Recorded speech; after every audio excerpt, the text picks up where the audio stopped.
So we were talking about journalism and arts. So you have this factual, the factual journalism. Oh man, Jacob.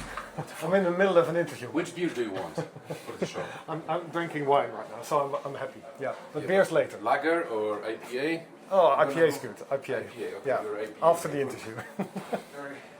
Cheers.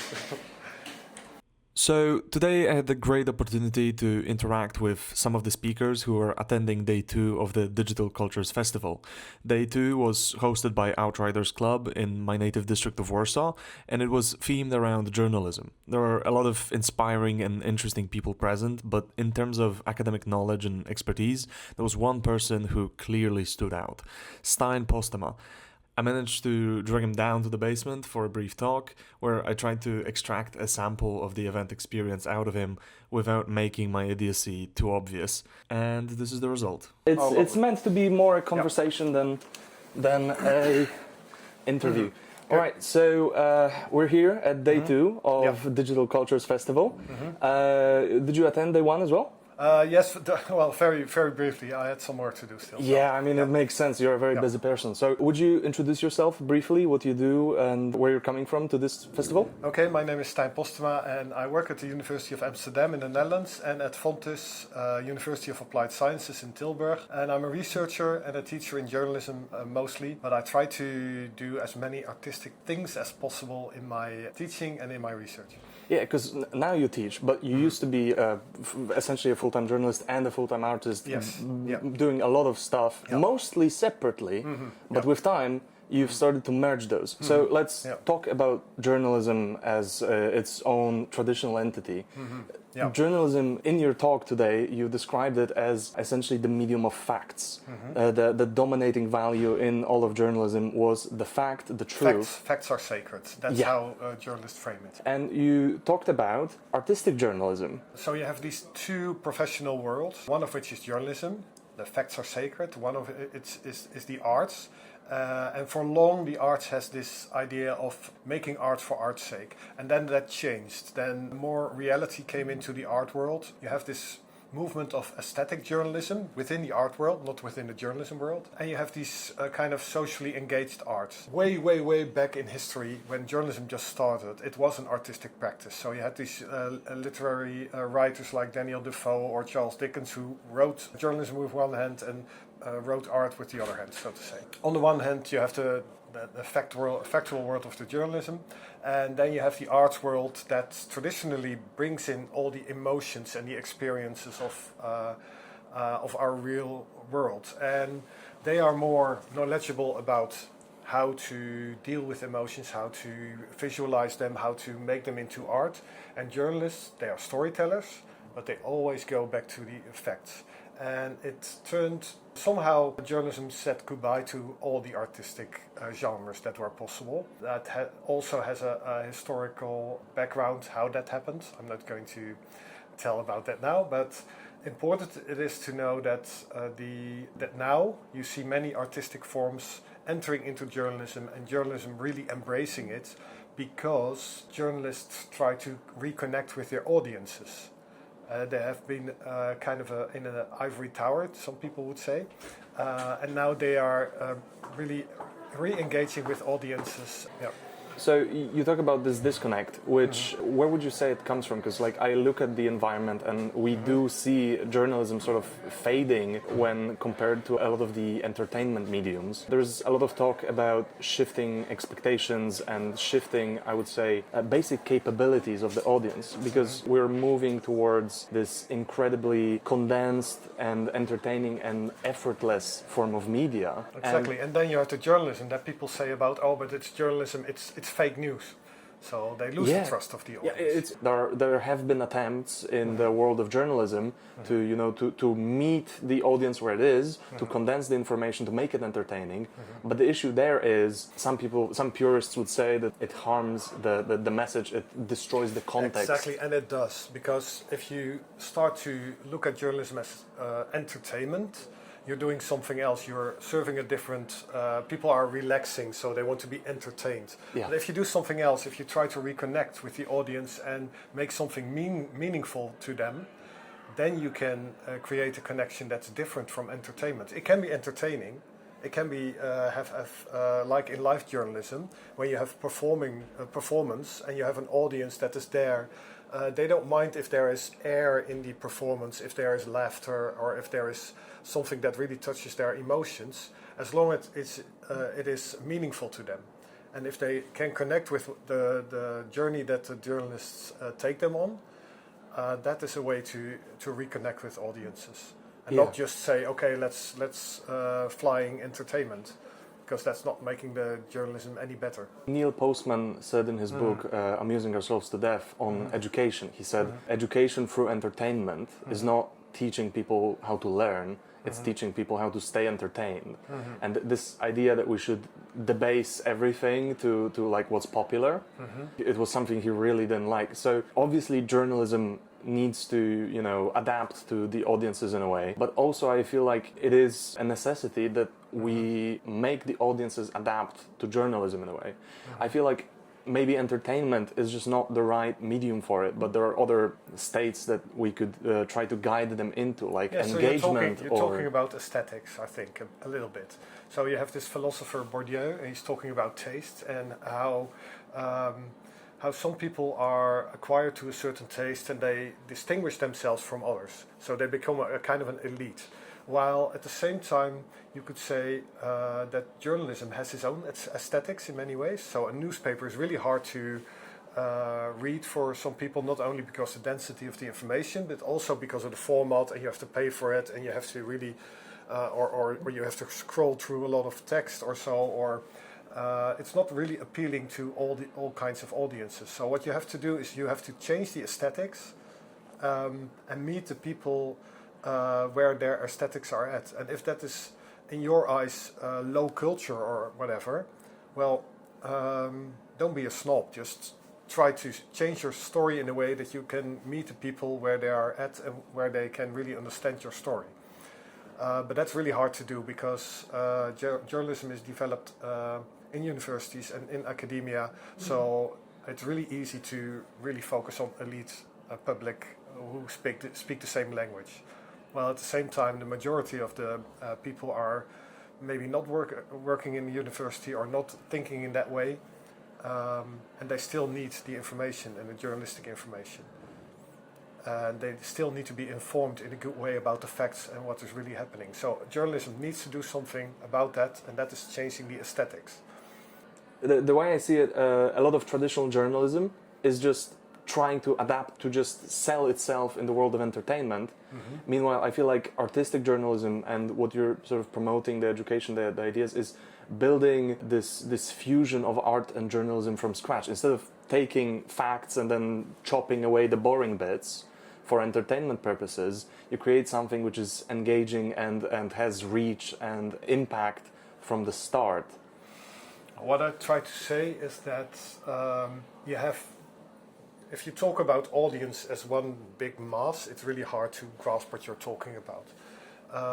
One group of your audience will be aesthetic admirers. So, for example, if you would produce something as in a comic format, so the people, and it will be about migration, for example. So you will have people interested in migration reading this comic book on migration.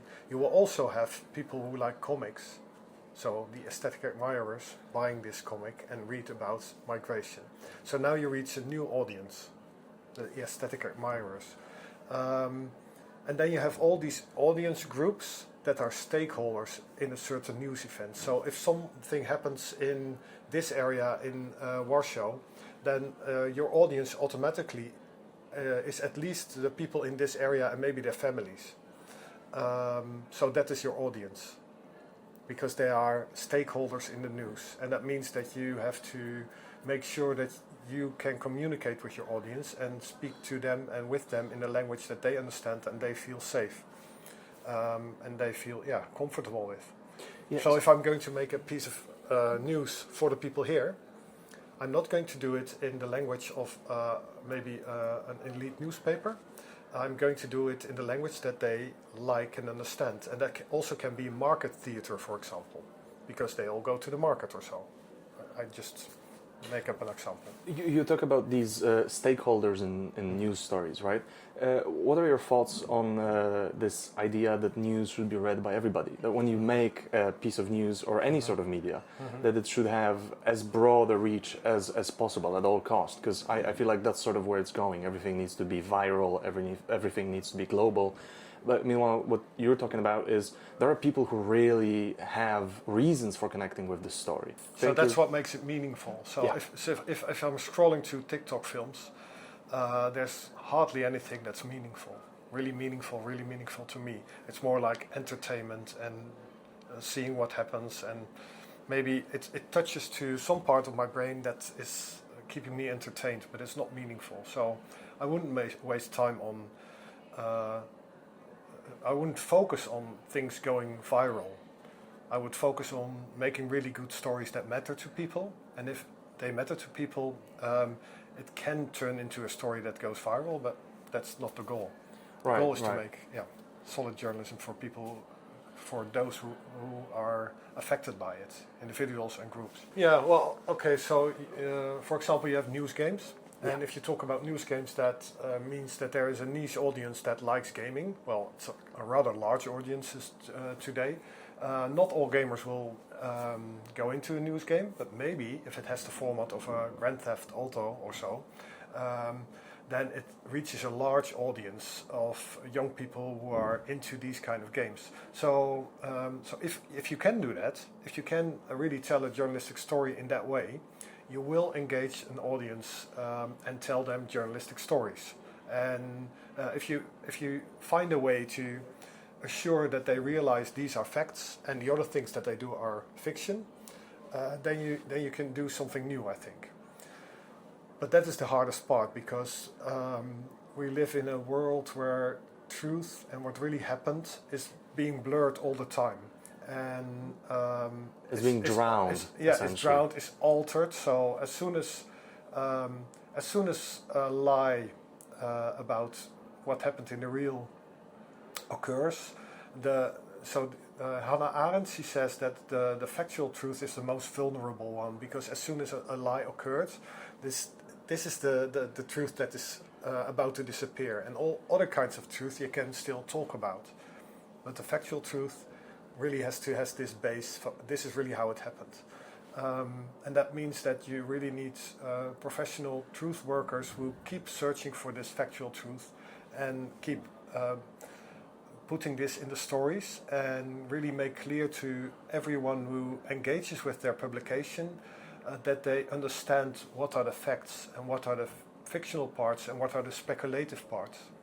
So I'm very curious about the news gaming, because you can, for example, talk about authenticity, which means that something can look like it's real, but it's not real. Or you can do reenactment and go as close as possible to what happened in the real, and make movements that are as close as possible to what happened in the real, because you have, for example, the video footage or other recordings. And then you still have to make somehow clear to the audience what is the line between facts and fiction, maybe, or what is authentic because it could happen that way, and what is real, the facts. It's not always completely necessary to do this, I don't know, but these are the things that we have to think about and make decisions about, I think. Yeah. I mean, the value of journalism in the world is immense. I mean, we live in a world which is constantly moving away from truth and facts, and even those of us who try to look for facts are, as I said, the truth is being drowned.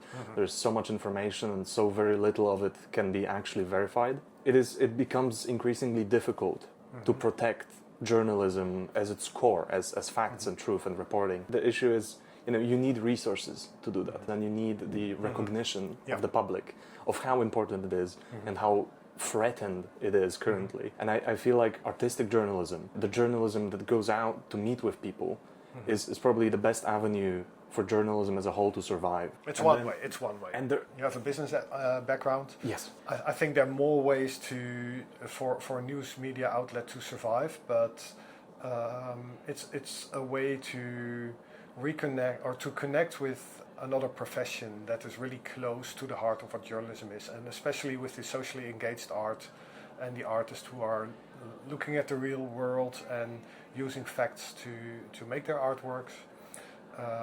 I think you have a really fruitful combination there that really can help us move to the next level of how we talk about truth in this world today. Yeah. I feel like artistic journalism probably has like the chance to actually draw people in. It has because art has a lot of forms. We have high and fine arts, which are pretty elitist, but especially during day one, we had a lot of discussion on art in its contemporary form, where it is very much accessible. It is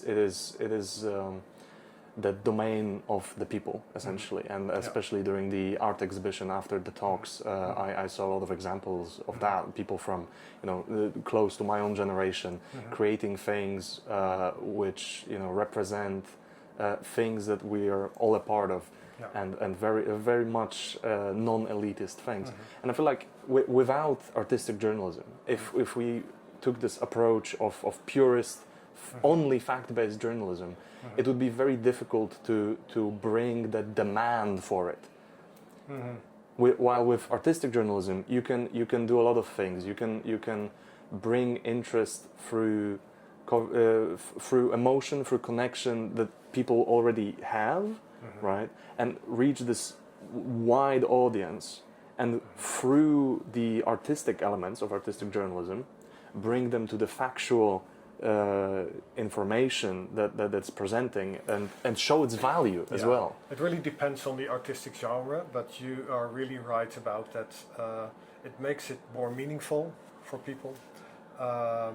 If you read a piece of literary journalism, a book, for example, it makes a much bigger impression on you than if you would read the same kind of story in a journalism article, probably, depending on how much it affects you and impact it has on you, of course.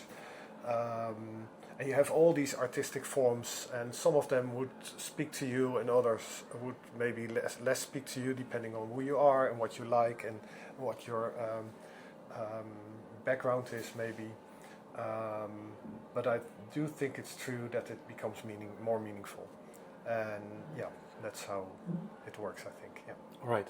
I loved hearing your talk. I loved getting your perspective on a lot of this stuff. Well, it was good talking to you. Yeah, it was very great meeting you as well. To you. Thanks a lot. Thank you very much, and hopefully we get to see each other again at another conference or event.